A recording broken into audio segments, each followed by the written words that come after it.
Today I'm exploring the Albany Pine Bush Preserve, which is a nice walking area not too far outside the capital city. This preserve is one of the best remaining examples of a landscape that has pitch pine and scrub oaks growing on sand dunes. Part of the landscape's natural cycle here did involve periodic fires. Today the Land Management Agency will do periodic prescribed fires, and there's evidence of that as you walk through the trails. This landscape is home to birds, snakes, and even a species of tree frog. While I'm not backpacking, I do have my big pack with me. It is filled up with weights because I'm preparing for an upcoming trip. Today I thought I would talk a little bit about how I started backpacking. It's something that I didn't even try until I was 30 years old, and I didn't actually even know what backpacking was for a long time. I did do some car camping and hiking with my parents when I was younger. I would say it was like a medium level of outdoorsy activity, but I didn't know about backpacking, didn't know anyone who did it. I initially heard about it from other people, friends, at some point in my 20s, and was very intrigued. My mind was blown by the idea that you could actually be out there self-supported for multiple days at a time. And I remember just absolutely interrogating somebody with all these questions of like, but what did you eat? Like, how did you take all your stuff with you? How is this even possible? So it was something that I thought I wanted to try, but it was very intimidating because there's so much gear involved. I'm also somebody who likes to be comfortable, so I wasn't sure if I would be okay with the level of discomfort that you clearly experience while backpacking. I was intimidated by the level of investment that you may have to do in backpacking gear initially, because the gear does cost money, and I was really worried about like, okay, what if we spend money on this gear and then we try it and I hate it because it's uncomfortable and scary. I was also really opposed initially to the idea of wearing a pack. That felt very difficult. When I did day hikes with my husband, often he would carry a backpack and I would carry nothing. So I was used to having no weight on me.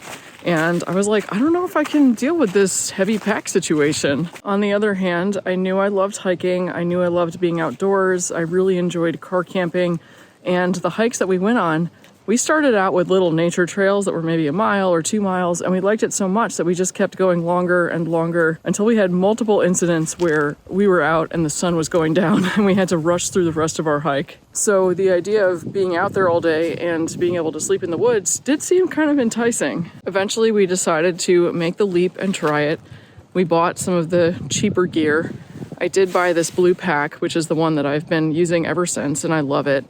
I do think it's important to get properly fitted for a pack, so you can go to an outdoor store and talk to the staff there. They'll usually have somebody who knows how to make sure the pack is sized correctly for you, which is really important, especially if you're a shorter person like me. For the rest of the stuff, I would definitely recommend getting cheaper gear at first to try it and see if you like it. Or other options are, if you live in a place that has more outdoor stores, sometimes they have rentals. I think that's a great way to try it, so you don't have to invest so much money up front. We also did have friends who offered to let us borrow their gear, but we were a little embarrassed and nervous. Like, what if we break it or something? So we didn't do that. But if you do know somebody who backpacks and they're willing to take a chance on you borrowing their gear, that's also a great way to do it. You can also buy stuff secondhand online, which I have bought some of my gear secondhand. Our first ever backpacking trip was in the Adirondacks, and we attempted to climb a mountain. Did get most of the way up the mountain, but it was extremely challenging. Backpacking is definitely physically strenuous, and it definitely takes time to get used to carrying all that weight in your backpack, even though it was only a one-night trip. And I think by my standards now, my pack was pretty light at the time. It felt really tough, and I totally underestimated how difficult it was going to be. If you do have some hiking experience and you're trying backpacking for the first time, I would recommend having the distance that you usually like to go. We had a 10-mile hike planned for our first time, and we went 5 miles. It was a good thing it was not a permitted hike. The place that we were going in the Adirondacks at the time, you could just camp anywhere, based on the guidelines that they do have. And we went 5 miles. It was also, there was elevation gain because it was up a mountain. And I was so tired that I fell down twice. And then we were like, okay, I do not think I can go any further. Let's find a place to camp. We'll call it a night. We are going to cut this trip short. So that was interesting because it was like, wow, as soon as you have the weight on your back, it is way more difficult than just walking with no weight or just with a light day pack. At the same time, the place where we camped was so beautiful and it was so secluded. We were out there alone in nature that I absolutely loved it and could not wait to do it again. One of our friends who was a bit more experienced with backpacking told us that before her trips, she would load up her pack with weights and either walk up local hills or a sports stadium.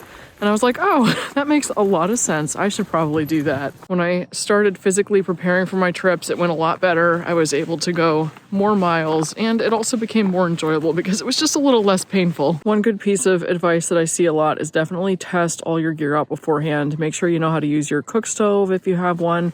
Make sure you know how to set up your tent, check everything out, kind of know how it works before you go out there. And also, it's good not to go too far on your first time, just in case you do have an issue so you can get back easily. You know, even if you just go in 1 mile or 2 miles, I think that's a great way to just test it out for the first time. Make sure everything is going smoothly. You don't really want to go out like, say, 10 miles or something, and then you figure out maybe a piece of gear isn't working or something went wrong and it's difficult to get back to your car. We started going on longer and more ambitious trips, gradually increasing from 2 nights to 3 nights to 4 nights, and going more mileage, checking out different landscapes and different national parks. Now backpacking is absolutely one of my favorite things to do. I love it so much, and I feel that my life has changed very much for the better because I took up this hobby. My favorite part is definitely being out in nature, being very close to nature for days at a time. When you spend so much time outside, you get to really notice what's going on. Take note of the plants and the animals and the landscape, and you get to be connected to the landscape in a way that you don't really get if you don't spend that much time immersed in it. I really enjoy seeing places that are accessible by foot traffic only, and indeed they would be ruined if you did have a road built to those places. It is so satisfying to walk many miles into the wilderness and see something that's still beautiful because it hasn't been touched by development. As an introvert, I very much enjoy the solitude that you get to experience while you're out there, either with just a few other people or on your own. I also enjoy the physical and the emotional challenges that come with it. It is physically strenuous, which is good because I'm not very motivated to just exercise for fun. So having this as a thing to motivate me is great. I enjoy feeling accomplished, like, oh, I did something that I didn't think I was actually capable of.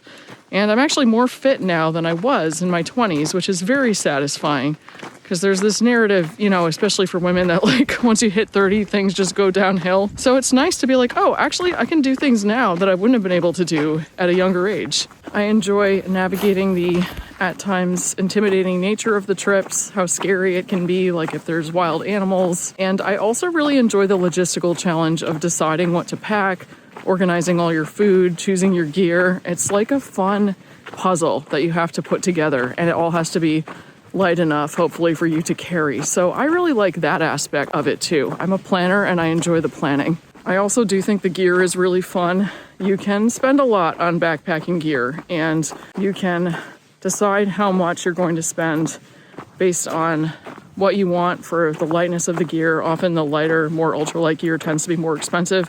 It is totally fine to go with less expensive gear. I also do enjoy researching and buying new pieces of gear, just like little nerdy things. Like when I switched from an aluminum to a titanium pot, I was so excited.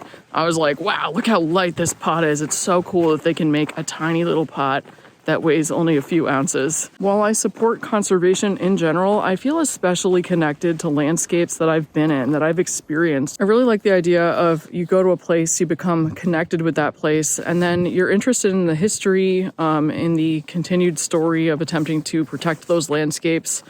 I give money to some of the nonprofits that are based in the various areas that I've been to, and I follow their newsletters because I've become really interested in those local conservation issues and how they tie in with the bigger picture of conserving lands nationwide. So overall, I'm really happy that a few years ago now, I took the risk and tried backpacking when it was something that I found a little scary and wasn't sure if I would like it. I tried it and I have no regrets. And, you know, I've tried other activities and decided this is not for me. So it's always good to try something new because you never know how much it could change your life if you do end up enjoying it.